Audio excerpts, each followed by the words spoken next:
Inkosi yaphezulu, inkosi yamakhosi. Mighty Jesus, mina sihlabelele sonke egameni lika Jesu. Hallelujah. Inyakenku likho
Ngiyanibingelela njengoba ingoma seyishilo ukuthi inyanga enkulu esinayo ubani uJesu. Namhlanje ngizokhuluma indima edlalwa izinyanga kule inkinga esibhekane nayo yenkabi. Siyazi sonke ke ukuthi inyanga izona mhlambe noma esikhalela kuzona, izona eziwumtsinsi enkolweni yethu nanoma sidinga usizo nangayiphi indlela. Ibona benze njani abasizayo. And izinyanga nazo kule ndima leyani yeinkabi zikhona phakathi. Umbono nje wami mina nengoma yami engidlalile ethi ayikho enye inyanga enkulu uJesu. So lezi thina esizihambayo ngicabanga ukuthi yizo eziwumsusa, yizona eziletha inkinga lesibhekane nayo. Inyanga izona masingazama indlela yokulungisa indlela oba mawubheka inkabi zigonyiwe zona mhlambe noma idubuleke, kodwa ke kukhona laba abangobathi umutha umbi wandawo zize igcine mhlambe noma idubulekile. Kodwa ubani abayisizayo ukuthi zigomeke, zikwazi ukuthola nalesi sibindi lesobani, ngoba uyazi umuntu ukuthi mayiyokwenza yonke lento le kunezinto azenzayo kunezinto ayizenzayo engabe noma ufaka ibhande noma wenzani leyo nto leyo ithathaphi mangathiwa inyanga azikho ngabe kunjani lezi inhlamvu lezi abadubula ngazo ziyakhandwa noma ngathiwa inhlamvu yakhona beyikuthintile nje kancane make kwaphuma igazi ungabhekanga ungahamba emhlabeni ngenxa ebelingeke libulala why ngobani lezi zinto zenziwani bathatha inhlamvu bayifake laphana bayenze benze yonke lemkhuba lena bakhulume kanjani njani kufaka izilwane kusisibhamu leyo nto leyo yenziwa yini izinyanga kulomkhakha lona oqeda imindeni oqeda isizwe oqeda izwe lakithi kwaZulu ubuntu bethu kwaZulu engabe noma usiko impilo lwethu mina nje ngibona ukuthi bekumele sibheke emuva sibone ukuthi obani iqiniso lihle izinyanga kunzima siyathanda sithande ziyabenefita nazo ngoba uma uqeda futhi ukubulala kunentelezi intelezi uzoyithatha kumele uyenyangeni umuntu unenyanga yakhe uyazi ukuthi mina mangishaya umuntu ngenyangeni yami nginika umuthi ngenze njani ngiyageza obani abangalapha yonke lento le futhi nayo leyo nyanga leyazi nayo ukuthi nginabantu bami and somehow bayakwazi ukwenza ukuthi mase bebona ukuthi hayibo nangi lo muntu lona akasezi angisatholi phela imali ngoba mayibulala umuntu fana nalabo abatshontshayo nabo benze njani bayinyangeni kodwa ke angikho lapho ngikhuluma ngani ngezinkabe and abaningi babo uzothola ukuthi umsuka wakhona mhlambe ebaleni kunani kunenyanga engabe noma efamilini umuntu ukhule vele efaka amabhande ukhule vele engabe noma eshayana uyagraduate ushayana ngenduku agcina ethatha isibhamu igazi vele into enjani ayijwayele sithini-ke ekugcineni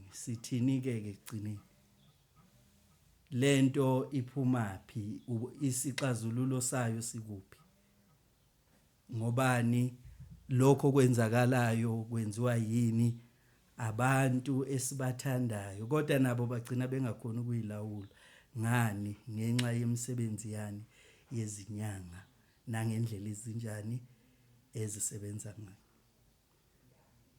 izinyanga izona ezisixhumanisa no engabe noma sithi yini izimpande zethu usiko impilo lwethu kodwa manje angazi ukuthi mangibheka ngalesimo engibheka ngaso ukuthi sizothini isixazululo sakhona sithini that's why mina ngithe mangimamele ukuthi inyanga enkulu isikhathi esesiphila kuso izinto ezindala nezinto ezayisebenza yonke into manje iyatestwa kusekugcineni kumhlaba manje yonke into khona even neBhayibheli khona iOld Testament khona iNew Testament kuyatshengisa ukuthi okunye sekuyi old fashion sekwadlulelwa isikhathi indlela yani yezinyanga ngibona ukuthi masalokhu sibambelele kuyona angeke silibone ikusasa ngeke sinqobe lento le kunokuthi inqobeke yenze njani izoya phambili yibo futhi laba bantu abathi bavala isibhamu kushonile umuntu udutshuliwe khanje kuyovalwa isibhamu nini kodwa isibhamu sekhona ebaleni kusekho idutshula omunye umuntu khona ebaleni uyabona ukuthi lento esithi siyayenza ayenzeki futhi babuye bathi isibhamu asivaleki so nje siyapi kahle sogcina phi umbuzo nje wami nje lapho ngifocuse kakhulu ezinyangeni ngiyabona nje ukuthi makuba lento bekumele ilunge sisizwe bemele sibheke indlela zonke ukuthi ngoba masibheka ngamaphoyisa sibheka ngani ukuthi abantu balambile abantu banjani bane pressure kunemimoya esebenzayo lento ifana nani nokuthakatha ukuthi make kwathakatha oyedwa leso sikhwama mayehamba siyasala kumele uthathe omunye umuntu so nayo lento lena endinyanga yibo ababenefitayo bona bamela le kude nje kodwa nabo benze njani ba involve banama client badla ini imali, and imaleni eningi kakhulu. Ama-client abo yibo laba bantu. So ke mjukwane kaNdaba bengifisa nje sibheke ngokweBhayibheli. uNkulunkulu wenza umuntu ukuthi umuntu abuse ngaphezulu kwayo yonke into emhlabeni. Kodwa ke ngenxa yosikompilo lwethu kuthiwa from Cape to Cairo, from Cape Town to Egypt, thina ama-African ngendlela esiphila ngayo nalonkulunkulu wethu lo, baye bathi abantu umuntu strong as njengonkulunkulu wakhe. Yabona unkulunkulu wakho maye mkhulu nawe uzoba mkhulu. Umhlaba uwonke jikelele ngabe noma ama-continent awu-7, ithina Africa esideleleke kunawo wonke. Sometimes mhlambe nabo labo unkulunkulu bethu laba esibakhonzayo, nabo la izinyanga zethu laba abantu laba basiguidayo, asibonini ukuthi basiguida wrong. Asibonini ukuthi le ndlela leyabasihambisa kuyo akusiyona. Isikhathi mina bese ngibonile ukuthi sesifikile la sibheka khona iqiniso. Singalokhu sinambatha senzani, simbambatha nezinto engekho sithi hayi izinto zethu lezo okhokho omkhulu. Ayikho lento esiphilayo. Inkinga zethu kunokuthi zenze njani zibe ngcono, ziba worse kakhulu. Namanje sekukhona lento ethini ithatha lento le. Abantu benze njani bayaphumelela, baphunyeleliswa yini imimoya enjani imibi. Singakhuluma sithini kodwa nje ekugcineni izinyanga futhi ezenza yonke le nto le. Umuntu uthola ini ecindezeleke empilweni. Nami nje ngingakayikhethi inkosi, nami bengisenkingeni. I-language yezinyanga ngiyayazi ukuthi bahlezi bekhuluma ini. Uthi uya nenkinga uphuma laphana abakhona ukukulapha, indlela abasebenza ngayo umqondo wakho bayawulimaza, uvela uphelelwe yithemba. Kunokuthi uphuma uphila unethemba ba yonke into efunakala emntwini make kwalimala ingqondo pheli. Make umuntu nje wa give up wathi vele mina sengihlulekile, ayikho into engizoyiphilela, athathe lento ayazi ukuthi inzima, and eyona ndlela izinyanga zethu eyoperate ngayo.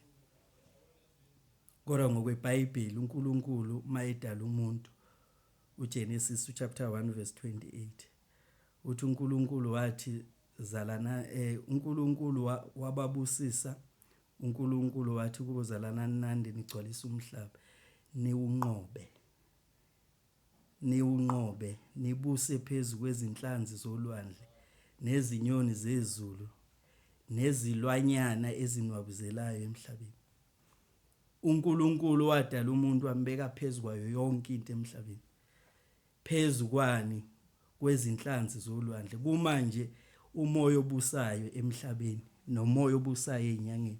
Inyanga nenyanga ihamba iyothatha ini engabe noma isothi inyoka kuphi emfuleni. Mawungayanga, mawunganawo lowo moya loyo wani wasemanzini awenyanga yalutho. Kodwa ngokweBhayibheli nangokaNkulunkulu singalichitha nje sithi labelungu, kodwa into elikhulumayo lithi umhlaba mele ngabe yithina. Elesingisi lithi we have dominion, we must have dominion over everything on earth. But ngosikompilo lwethu asinayo thina idominion. Thina sibuswa yini izo zonke lezi zinto okumele ngabe senze njani siyayibusa. NgokaNkulunkulu mesinamandla okubusa phezukwani kwezinhlanzi zolwandle, sinamandla okubusa phezukwani nezinyoni zani zezulu. Yonke imimoya ekhona emhlabeni ephezulu emanzini, iBhayibheli lithi siyabusa kuyo. Kodwa ke ngosikompilo lwethu nangendlela esenza ngayo, esigayidwa ngayo abantu mhlawumbe noma esibheke kubona, vele sabe bumnyameni. Sithatha yona le moya le ekuyiyona ethi uNkulunkulu sihambe phezulu kwayo, okuyiyona abantu uthi izinyanga eziningi zenze njani, zihamba ziyohlala olwandle, ziyenze njani, ziphatha amandla ani amamemedi. Khona nje ubaba uXaba lo waseNewcastle nokukhuluma naye uyakhuluma ukuthi akhona la kodwa ngosiko impilo likaNkuluNkulu thina singaphezulu kwalezo zinto lezo. Kodwa ngani ngokumislidwa singaphansi, silalela yonke imimoya, silalela yonke into ekhulumayo, all evil powers izinyanga zethu izisebenza ngawo, are contrary to the engabe noma phikisana nezwi lani likaNkuluNkulu, aphikisana nani nendlela ekumele ngabe senze njani siphila ngayo. Bekumele sivume makuba lento sizoyinqoba. Umhlaba wonke udinga ini umuntu ozowusiza, and ukhona lowo muntu lo igama lakhe uJesu. Singamphika sithini kodwa yonke into emhlabeni ikhomba yena. Bonke abantu abaphumelelayo nabasurvivayo baphumeleliswa nguye. Laba abanye mhlawumbe bacashile ngeinto zabo, abanye noma bahamba nezinto kodwa mhlawumbe khona ukuthi awazi. Manje lesi sikhathi esikuso imizamo yethu iphelile. Ikhathi iBhayibheli lithi ikhathi zokugcina la kuthiwa impela kuzoba nzima khona kakhulu. And lobu umzima esibubonayo kusazozobunye ukuphekwa lokho. So nje bengithi nje nami angifakazi ukuthi kodwa likhona ithemba. Ikhona inyanga enkulu igama layo uJesu. Ukhona umsizi ongasisiza. Ukhona umuntu owadela ukuphila kwakhe wezemhlabeni ukuthi azosikhulula. Nanoma ubani othwele kanzima noma osenkingeni lisekhona ithemba. Thiwa kulahlwa thawula ngakufela. Yilo lelo. Kodwa masabambelele ezinyangeni, sabambelele ezintweni ezingekho, siphile silawulwe izihlahla ngoba inyanga ikhuluma nezihlahla, zikhuluma nayo yonke lento le. And yonke into ephikiswa iBhayibheli, yonke into ephikiswa iBhayibheli izinyanga ziyakwenza. Yonke into iBhayibheli elithi into wrong izinyanga zihamba ngayo. Sicabanga ukuthi thina ngeke ama results azoba njani. Ngeke wenza into wrong bese uthi uyitshela ukuthi uzothola ama result right. But 2 wrongs doesn't make it right. Asizameni sivuleka amehlo, uNkulunkulu wasazi lesi sikhathi lesi. uNkulunkulu ngobuNkulunkulu bakhe wazi ukuthi ekugcineni uJesu mayekhuluma uyasho koMatthew 24 ukuthi ekugcineni abantu bazophelelwa yinhliziyo, ubumnyama bogcwala umhlaba wonke. Yiso sonke leso sikhathi leso. And thina kibo yithi thina master bobumnyama, thina abantu abamnyama sihamba ngabo, siphila ngabo.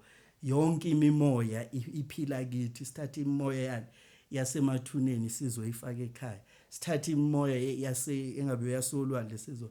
Awukho umoya omubi esingawuthatha, esingawu-welcome ukuthi usibuse bese sicabanga ukuthi indlela izoba right. So nje ngeke ngayihamba le ndlela nami ngeke ngabona nami ukuthi inhliziyo yami mawuqhubeka usebenzisa imithi noma indlela okwenzeka ngayo, inhliziyo iyacindezeleka. Ugcina unembeza, ilwa nonembeza lento le. The more isebenzisa unembeza uyaphela. The more ugraduate, the more bekubona ukuthi hayi manje sewungakhona ukwenza lezi zinto. Kodwa uNkulunkulu wayazi lento le. Izenzo 4:12 futhi ayikho insindiso ngomunye ngokuba alikho futhi elinye igama ngaphansi kwezulu elinikwe ebantwini esimelwe ukusindiswa ngalo. Yiso leso sikhathi okumele sivume ngaso ukuthi alikho elinye igama, akekho omunye umsizi ongasisiza ngaphandle kukaJesu. Umile yena thiwani uyamemeza ukuthi bonke abakholwa nguyena uzobasindisa. uJohn 3:16 ukuthi ngokuba uNkulunkulu walithanda izwe kangaka wanikela ngendoda ukuba yilowo nalowo okholwa yiyona angabhubhi kodwa abe nokuphila okuphakade. Yiso leso sikhathi. Namanje lina more than 2000 years lelo zwi lelo lashiwo kodwa namanje lisamile ukuthini liyasebenza. So nje ngiyanxusa sizwe sakithi. Ngiyazi ukuthi lento ingumtsinsi wethu siphila ngayo, senzani sithi hey sayishiyelwa ogogo kanje kodwa lento ayisisiza. Ayikho into esingayikhomba sithi ubuhle bayo ngoba nalabo abantu abathola ubuhle khona izinto esingazazi ezimbi. So nje mina namhlanje ngithintekile ukuthini ake sizame ngenye indlela bafowethu, ake sizame ngenye, and mawukuba unenkinga yazi ukuthi izinyanga angeke zikusize. Izinyanga kunokuthi zikusize zizokunika ini ubumnyama obukhulu. Khona mina ke nami mangisahamba ebumnyameni ngangithi ngifuna ukulwa, fight the devil with the demon. Bengikhuluma kanje ngoba vele iyona ndlela le, ngoba lo engabe noma ukuthakathayo kubheka ukuthi usebenzisa mapha amandla kumele uyothola amandla amakhulu. It's about that. Ayikho enye into, nalo unamandla naye uzothola amandla amakhulu kanje. Kuya ushiyana kahle kahle ngobumnyama, njengoba nje sithi awumbiwa ndawonye, sisho ukuthi wena uphethe ubumnyama obungakanani. Khona okwaziwayo ukuthi laba bayabulala mawufuna ukubulala. Izinyanga zethu zihamba ngani ngobumnyama. Yonke into ekuthiwa injani ayivumelekile, kodwa thina senze njani, siyayi welcome.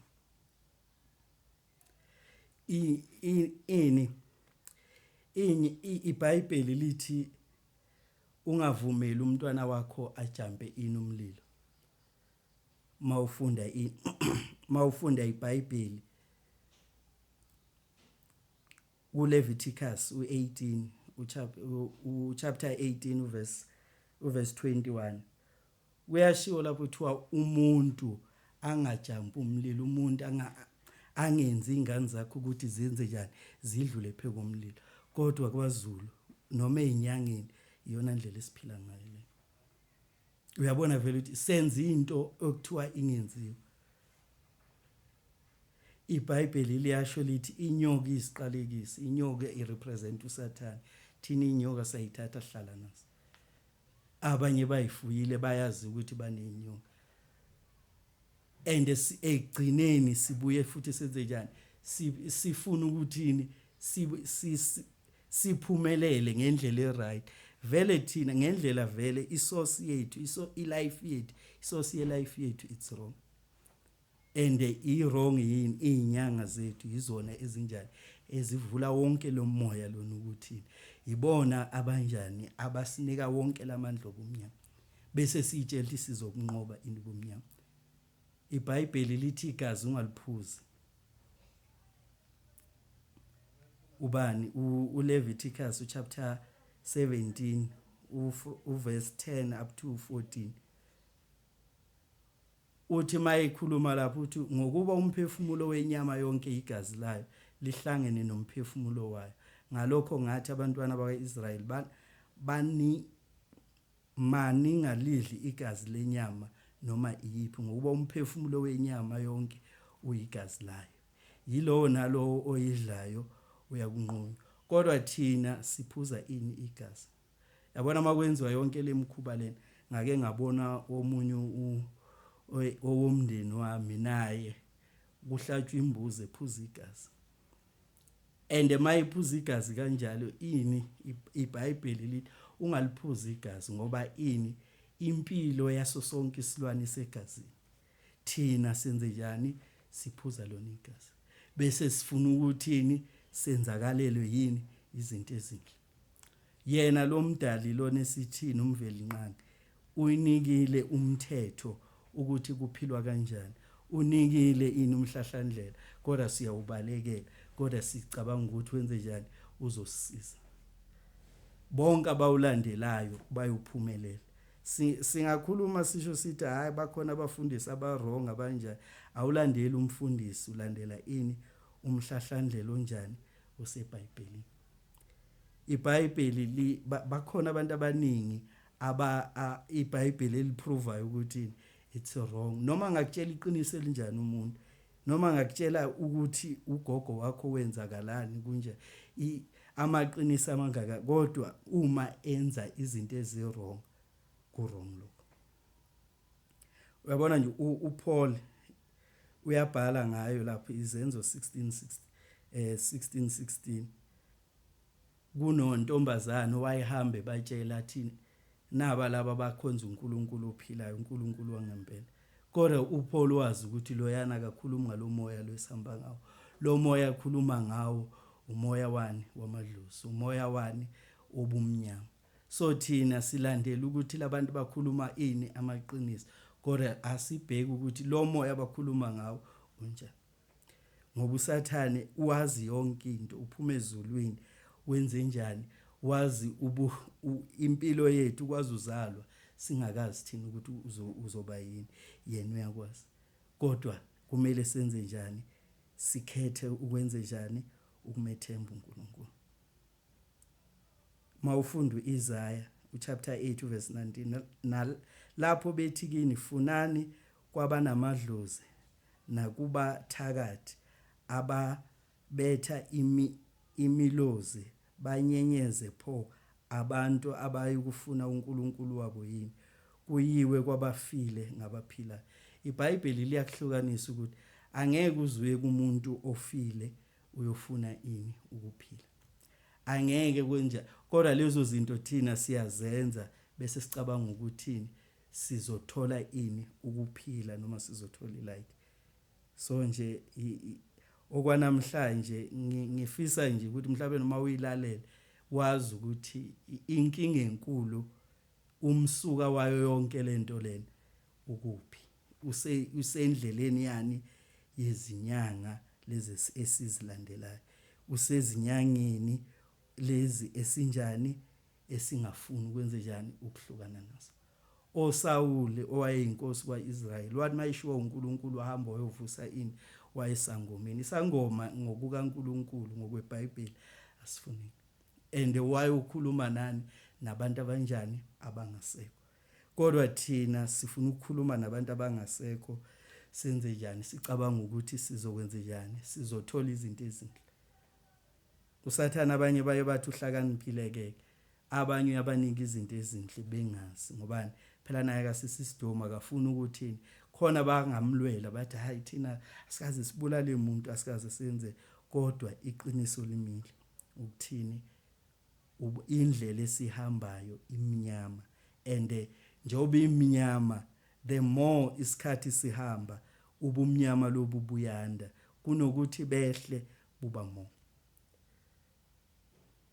Khona uIsaya mayekhuluma ngani ngoSathane, chapter 14 verse 12, uyasho ukuthi uSathane mayehle emhlabeni waya kuphi?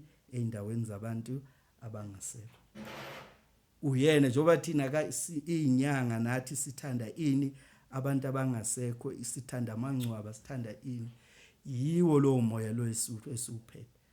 Mawungafunda nje uverse 18, onke amakhosi ezizwe onke alala ngodumo, yileyo naleyo endlini yayo, kepha wena ulahliwe ngaphandle kwethuna lakho, njengegatsha elinengekayo, liqokwe ngababuleweyo, abahlatshwe inkemba, abehlela ematsheni omgodi, njengesidumbu esinyathelweyo. So uSathane bathi uma ehla kuphi? Ezulwini, weze emhlabeni. Mayifika emhlabeni wathi yena uzohlala kuphi? Eindaweni zani? Zabangasekho. Akanalo ithuna, kodwa uhleli kuphi? Emathuneni. That's why inyanga zizohlezi ziconsulta kuphi?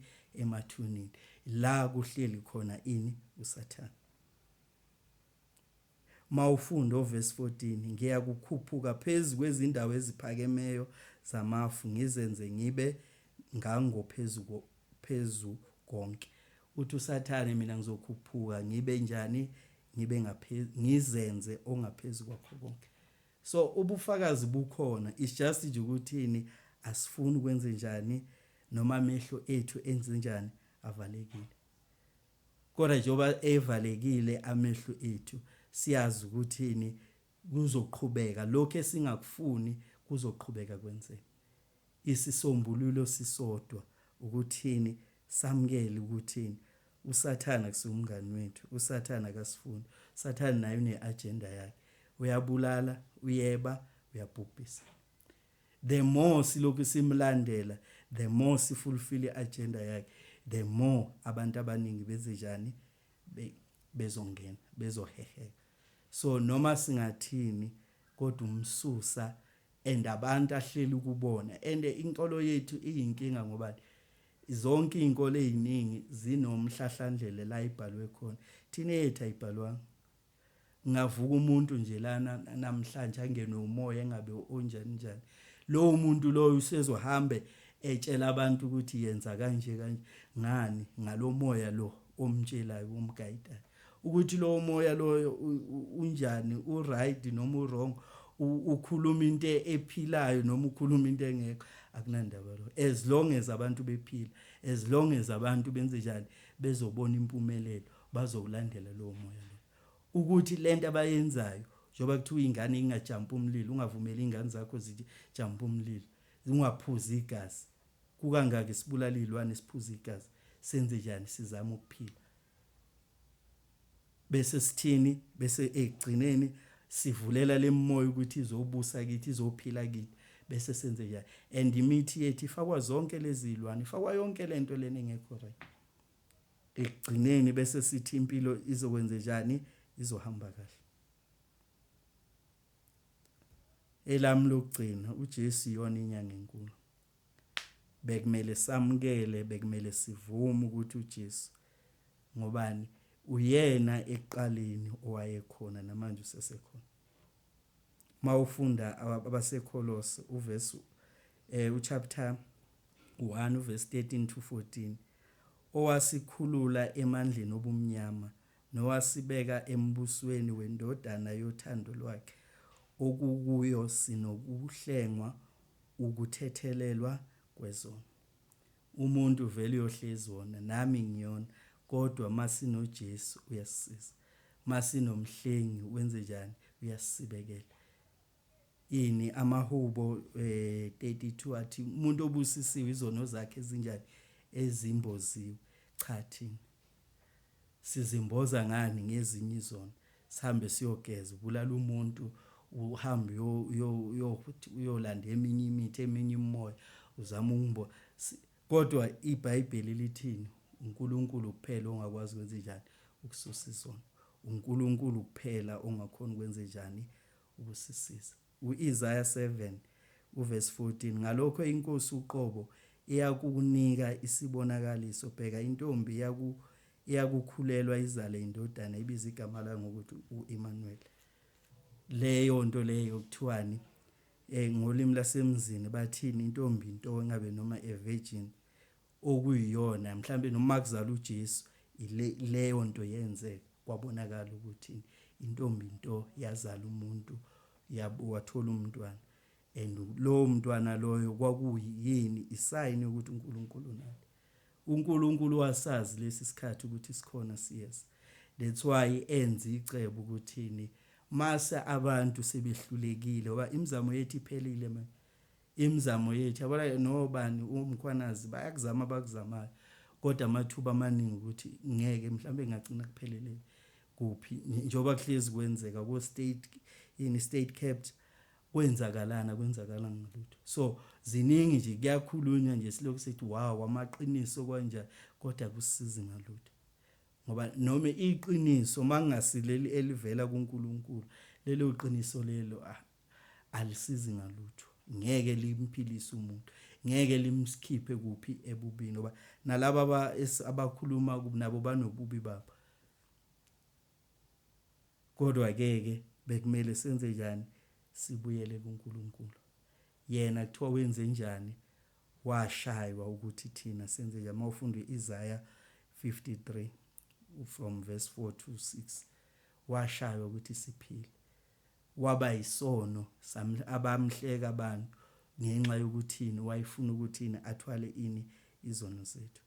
So kukumuntu ke ukuthi it's either siyaqhubeka sihlala ebumnyameni noma senze njani, sihamba ekhanyeni. Ngoba ubumnyama nokukhanya kuhlangana. Makuqhamuka ukukhanya, ubumnyama benyamalala. Makuhamba ubumnyama, ukukhanya kuyaqhamuka. So kukumuntu ekugcineni izindlela zo2, it's either wenza into right noma wenza into wrong. And ma wenza into wrong uhamba noSathane, ma wenza into right uhamba noNkulunkulu. And yena uyasho ukuthi uzosinika amandla, uzosinika amandla. uIsaiah 8:19 lapho bethi kini funani kwabanamadlozi nokuba nakubathakathi. Lese ngikhulumile ukuthi iBhayibheli liyayiphikisa lento esinjani esiyenzayo nesiphilayo. Kodwa lenze njani? Liphakamisa ini? Igama elikaJesu. Insindiso ivela alikho futhi elinye igama elingasisiza elingasikhulula. Ngiyazi mina imindeni yethu ngiyazi iyasokola ekugcineni. Nathi futhi la abaningi bethu lento esiyenzayo nempilo esiyiphilayo asiyithandi. Isimo nje ukuthi abanye bayithola sebephakathi ukuthi vele lento isitha sakuhlasela usesemncane ukhule vele unenzondo and why ebantwini abarong bakunika yona lemoya lena ukuthi qhubekela phambili. Kodwa namhlanje mawulalele lana bengifisa wazi ukuthi isekhona inithuba. uNkulunkulu akamlahli umuntu wakhe. uNkulunkulu wenza amacebo ngezikhathi zonke. Wenza indlela lapho kuthiwa ini ayikho khona indlela. So nje ithemba likhona. Bonke abanjani abathembela uNkulunkulu, uNkulunkulu akabalahli. Elami nje lokugcina khona obhalayo amaHubo 53 uverse 1. Isiwula sithi enhlizweni yaso akakho uNkulunkulu. Iziphambeko zabo zimbi ziyanengeka, akakho owenza okuhle. Abantu abaningi sikuleso sikhathi vele manje mawuqala uthi ufuna ukwenza into enhle bese awubone ngathi akekho kahle kahle umuntu owenza into enhle. And leyo itrap yesithu ukuthi mawuke waqala wathi ufuna ukwenza into enhle baningi mawubuka around wena ubone akekho umuntu owenza into enhle. Wonke umuntu wenza into embi. Kodwa iBhayibheli lithini? Isiwula sithi enhlizweni yaso akakho uNkulunkulu. And mawubheka izinto ezimbi ezenzakalayo ungayivumela lento le. Kodwa ke mawuhlakaniphile umethemba uNkulunkulu ngeke uzuyivumele lento le. Ungabi isiwula. iBhayibheli njoba lithi isiwula lizama ukusiza wena mina nawe ukuthi musukuba isiwula uvumela into engekho. Musukuba isiwula uthembe into enengekho ukuthi bonke umuntu wenza okubi. Bakhona uNkulunkulu sesekhona. uNkulunkulu usafuna abantu benze okuhle. Kwakukhona umprofeti kaNkulunkulu wathi sengisele ngedwa yimi ngedwa engingakhonzi uSathane. Ubhale engaze ngiguqwa wathi uNkulunkulu mina nginabantu bama bawu700 engibabekile. So ke leyo nto iwubufakazi bokuthi no matter kunzima kanjani kodwa ungabi isiwula. Yazi ukuthi ukhona uNkulunkulu bakhona benza okuhle. U1 Corinthians chapter 1 uverse 18 ngokuba izwi lesiphambano kwababhubhayo lingubuwula kepha kithina esisindiswayo lingamandla kaNkulunkulu. Yabona mawubhubha usekufeni isitha sikubambile sivele sikwenza ukuthi ungaboni nobumnyama. And mawubona ukumnyama uvela ubona ukuthi mawubona ukukhanya njalo uvela ubona nalokhu ukukhanya ngathi kuyancindezela ngeke ngize ngifike la ngifuna ukuya khona. Kodwa ke iBhayibheli lithini? Izwi lesiphambano kwababhubhayo lingubuwula.